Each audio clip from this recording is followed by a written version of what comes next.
નમસ્કાર. ગીર સોમનાથથી અગત્યના સમાચાર સામે આવી રહ્યા છે કે જ્યાં દબાણો પર તંત્રનું બુલડોઝર ફરી વળ્યું છે.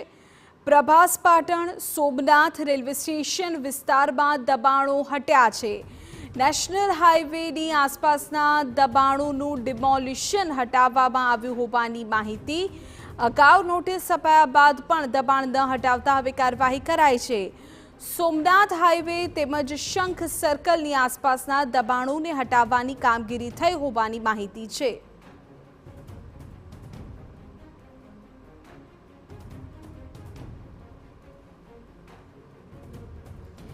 તો ગીર સોમનાથથી જાણકારી આપણે આપી રહ્યા છીએ કે જ્યાં દબાણો પર તંત્ર દ્વારા બુલડોઝરની કાર્યવાહી કરવામાં આવી છે. આપણે કહી દઈએ કે પ્રભાસ પાટણ સોમનાથ રેલવે સ્ટેશન વિસ્તારમાં જે ગેરકાયદે દબાણો થયા હતા તેમને તોડી પાડવામાં આવ્યા છે. નેશનલ હાઈવેની આસપાસના દબાણો પર ડિમોલિશનની કાર્યવાહીના સમાચાર પ્રાપ્ત થઈ રહ્યા છે.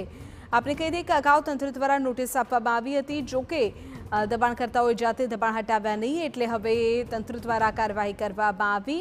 સોમનાથ હાઈવે અને શંખ સર્કલની આસપાસ પણ જે દબાણો બન્યા હતા તેને દૂર કરવામાં આવ્યા છે. છેલ્લા ઘણા સમયથી અલગ અલગ વિસ્તારોમાં ડિમોલિશન દૂર કરવાની કાર્યવાહી સતત થઈ રહી છે. દબાણ દૂર કરવાની કાર્યવાહી થઈ રહી છે. યોગેશ જોશી અમારા સંવાદદાતા વધુ વિગતો આપી રહ્યા છે. યોગેશ, કયા કયા વિસ્તારોમાં ડિમોલિશનની કાર્યવાહી?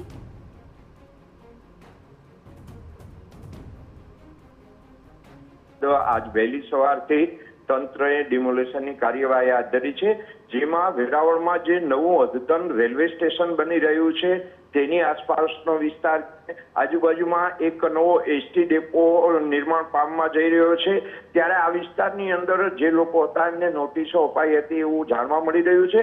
ત્યારબાદ પણ આ જગ્યાઓ ખુલ્લી ન થતા જે નેશનલ હાઈવે જેટલી દબાણો છે એ જેટલા દબાણોને બધાને દૂર કરવાની તંત્ર દ્વારા મોટા કાફલા સાથે વહેલી સવારથી કાર્યવાહી હાથ ધરવામાં આવી છે. જી ઓકે યોગેશ, આભાર તમામ માહિતી બદલ. તો જે પ્રકારની જાણકારી છે તે અનુસાર અલગ અલગ વિસ્તારોમાં દબાણ દૂર કરવાની કામગીરી અત્યારે તંત્ર કરી રહ્યું છે.